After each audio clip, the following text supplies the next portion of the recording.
And then I got involved with the college, San Francisco State University, and since that had some experience and some success at being an entrepreneur, I thought it'd be nice if I could do something along those lines. And then it was clear that the entrepreneurship group in the College of Business would be a good place to concentrate on effort. Because again, entrepreneurship is the backbone of our country and our society. And a good example of that today, if I can digress just a second, if you look at what's going on in the rest of the world, particularly in the Middle East, all those revolutions are starting in Egypt and all those other places by young people who are unhappy with the government and decided they can become entrepreneurs. And in many cases they've been successful, and hopefully they will continue to be successful. But I am not going to the Middle East, and I'm just going to let the government, as such it is, try and handle that. But you all will do well, and I don't pretend to give any words of advice, but if you got an idea for a business,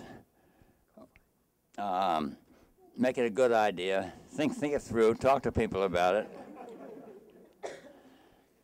And I want to wish you all well, and hope everything works out for you. And I can't think of anything else of any great importance to say.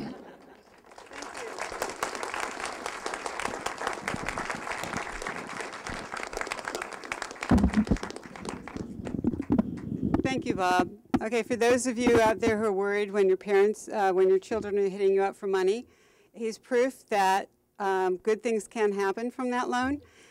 He's done so well that he's able to give back to the community, and we really appreciate your support, and we appreciate your support, Sue, as well. Thank you.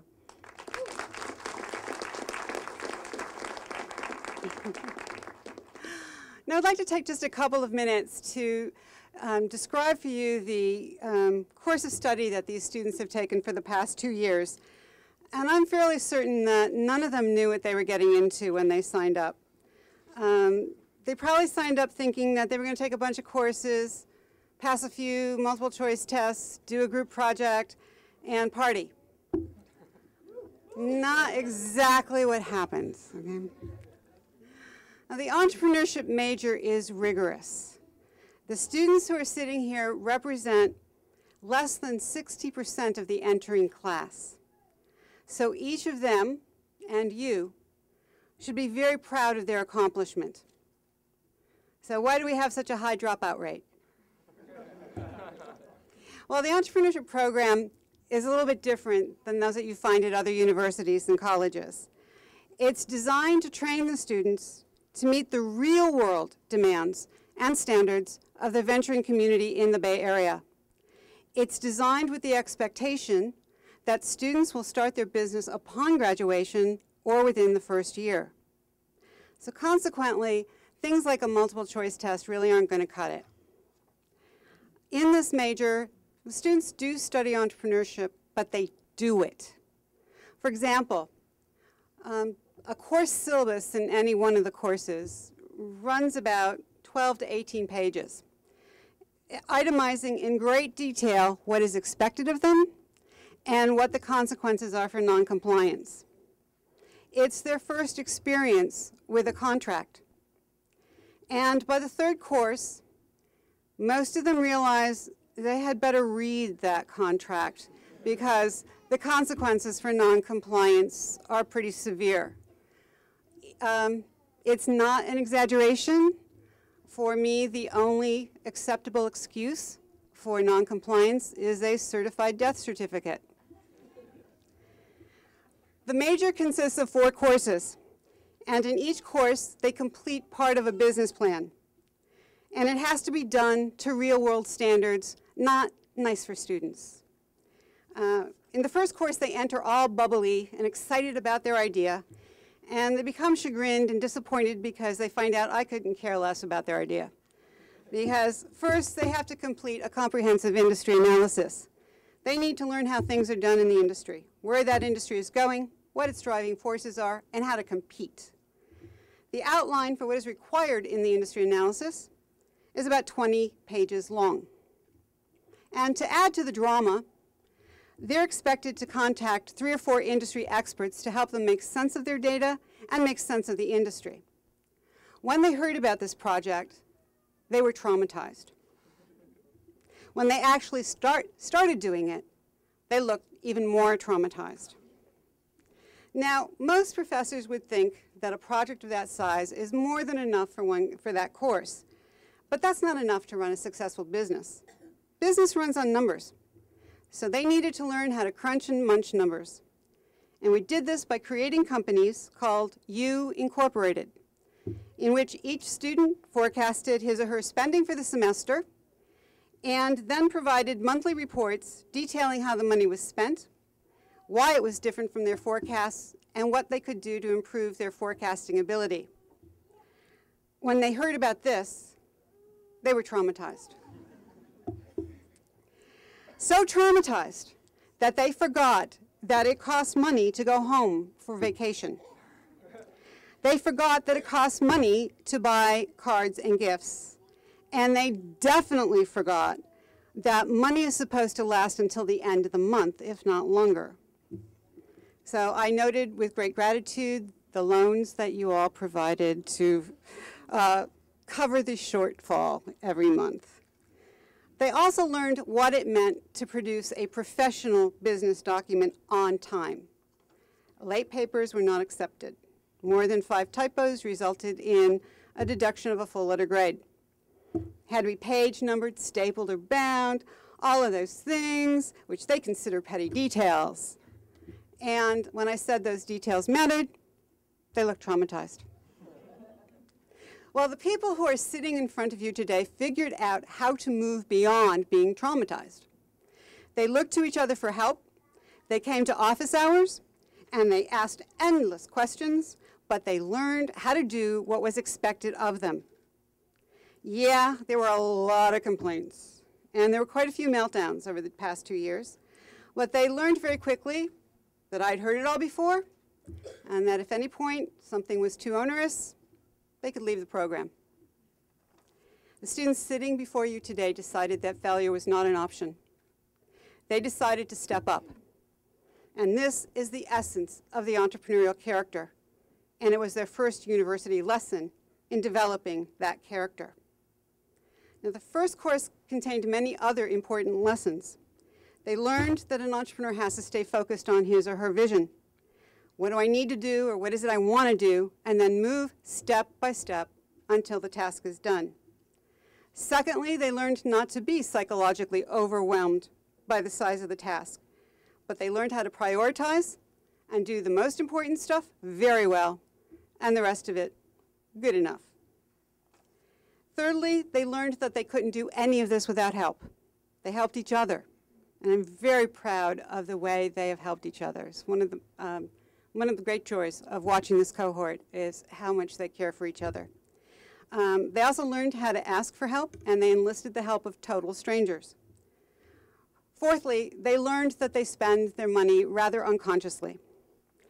And I would like to say that that got better over the semester, but the fact is it took the better part of the year before they realized that their unconscious spending decisions had as much of a financial impact as their conscious spending decisions.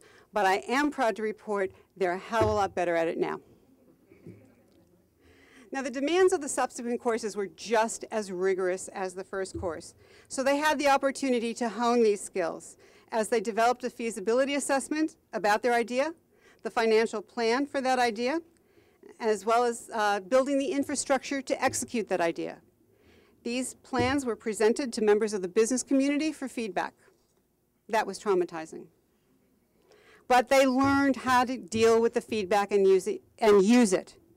They even tried their hand at a small business simulation where they learned that all of those petty details like paying your employees, ordering inventory so you have something to sell, all of those kinds of things actually mattered. And they also learned that pricing for profitability is a pretty important petty detail. And finally, they did a 3-month internship with a brand new business so that they could see firsthand what it's like to start a new business so that they would not be traumatized when they started their own business. Now, all of this is good, but it's not the main event. And it's not the reason that you guys came to San Francisco State University. You came here and you sent them to get an education. Well, the word education comes from a Latin word, educare. And educare means to draw out. Not to put in, but to draw out. The main event, and my main focus over the past 2 years, is to draw out of you the skills and the abilities that you're going to need and to show you who you are. You're resourceful, you're professional, you're intelligent, and you're caring. You may find yourself in a situation where you haven't the slightest idea of what's going on or why, but you have the maturity to tolerate the ambiguity, the curiosity to look for the unusual, the sense of urgency to figure it out, and the self-possession to know that it's invaluable to ask for help. And you have a set of moral standards that tell you there are 4 bottom lines, not 1. You have drawn out of yourself the most important character traits for being a successful entrepreneur and a successful citizen of the world in the 21st century. That is the main event. Now, I've said this before, but I mean it this time. You need to own that. Regardless of what else is going on around you or what others may want from you, you cannot allow yourself to be less than this because this is who you are. This is why you came to San Francisco State University.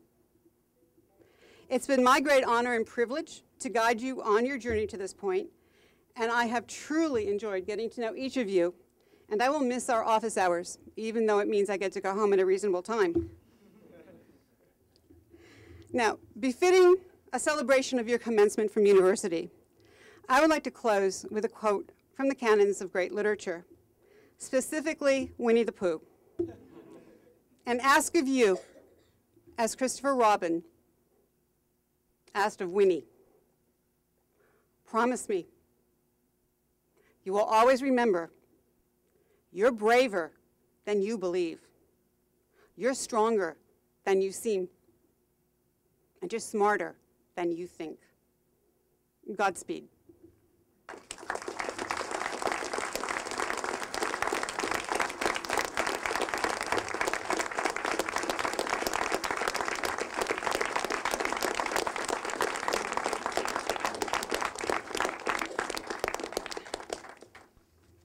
So we're here to celebrate their commencement from the university, which actually happens tomorrow.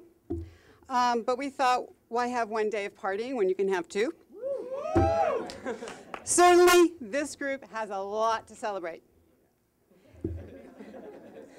And this group has a lot to look forward to. And they will have other guides on their journey.